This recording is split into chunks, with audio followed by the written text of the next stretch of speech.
मेहनती चाय वाले का अनोखा समाधान सुबह के 5 बजे थे। शहर की सड़कें अभी पूरी तरह जागी नहीं थीं। हल्की ठंडी हवा चल रही थी। एक छोटे से बस स्टैंड के पास रमेश नाम का एक चाय वाला अपनी दुकान खोल रहा था। रमेश बहुत मेहनती और ईमानदार आदमी था। उसकी छोटी सी चाय की दुकान ही उसके परिवार की आय का एकमात्र सहारा थी। रमेश रोज सुबह जल्दी उठता, दुकान साफ करता और फिर ग्राहकों के लिए ताजी चाय बनाता। उसकी चाय का स्वाद बहुत अच्छा था, इसीलिए लोग दूर दूर से उसकी दुकान पर आते थे। लेकिन एक दिन एक बड़ी समस्या खड़ी हो गई। बस स्टैंड के सामने एक नई और बड़ी चाय की दुकान खुल गई। वह दुकान चमकदार थी, वहां बड़ी बड़ी कुर्सियां थीं और कई तरह की चाय मिलती थी। धीरे धीरे रमेश के ग्राहक कम होने लगे। पहले जहां उसकी दुकान पर सुबह से भीड़ लगी रहती थी, अब वहां मुश्किल से कुछ ग्राहक आते थे। रमेश की कमाई आधी रह गई। एक शाम वह उदास बैठा था। उसकी पत्नी सीता ने पूछा, क्या बात है, आज इतने परेशान क्यों हो? रमेश ने कहा, नई दुकान खुलने के बाद मेरे ग्राहक कम हो गए हैं। अगर यही हाल रहा तो घर चलाना मुश्किल हो जाएगा। सीता ने उसे हिम्मत दी। समस्या चाहे कितनी भी बड़ी हो, उसका कोई ना कोई समाधान जरूर होता है। रमेश सारी रात सोचता रहा। अगले दिन उसने अपने ग्राहकों पर ध्यान देना शुरू किया। उसने देखा कि बस स्टैंड पर आने वाले कई यात्री जल्दी में होते हैं। उन्हें चाय पीने का समय कम मिलता है। तभी उसके दिमाग में एक विचार आया। उसने छोटे छोटे ढक्कन वाले कप खरीद लिए, जिनमें चाय आसानी से ले जाई जा सकती थी। अब वह ग्राहकों से कहता, अगर जल्दी है तो चाय साथ ले जाइए। लोगों को यह सुविधा बहुत पसंद आई। लेकिन रमेश यहीं नहीं रुका। उसने देखा कि कई मजदूर सुबह जल्दी काम पर जाते हैं। उनके पास नाश्ता करने का समय नहीं होता।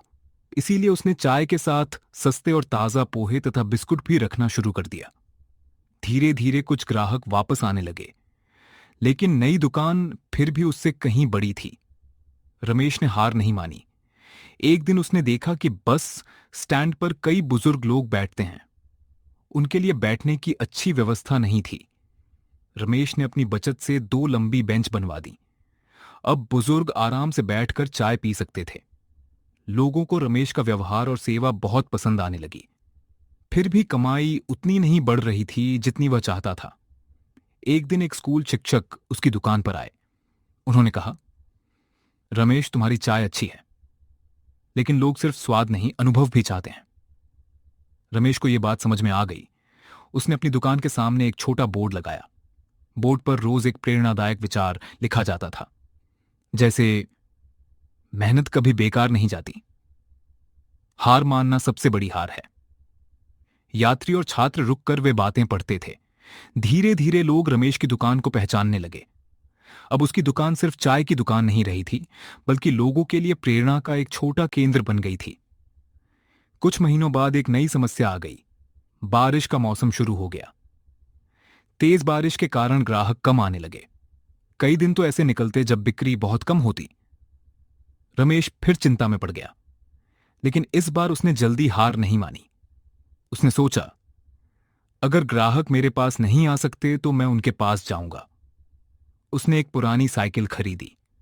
साइकिल पर एक छोटा डिब्बा लगाया और आसपास की दुकानों तथा कार्यालयों में चाय पहुंचाने लगा। अब लोग फोन करके चाय मंगवाने लगे। कुछ ही दिनों में उसकी बिक्री पहले से ज्यादा हो गई। एक दिन शहर के एक बड़े व्यापारी ने उसकी सेवा देखी। उन्होंने पूछा, तुम इतना अच्छा काम कैसे कर लेते हो?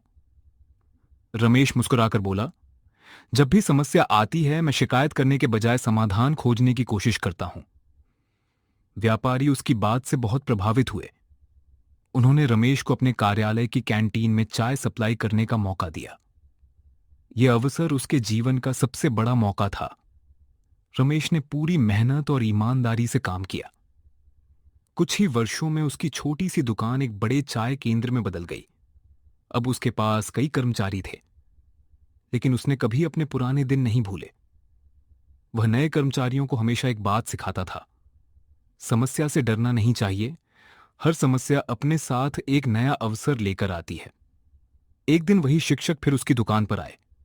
उन्होंने मुस्कुराते हुए पूछा, अब बताओ, सफलता का राज क्या है?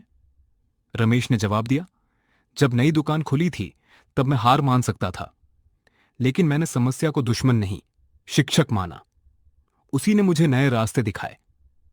शिक्षक ने कहा, यही सोच इंसान को सफल बनाती है। उस दिन रमेश ने आसमान की ओर देखा और मन ही मन अपनी पत्नी सीता का धन्यवाद किया, जिसने उसे मुश्किल समय में हिम्मत दी थी।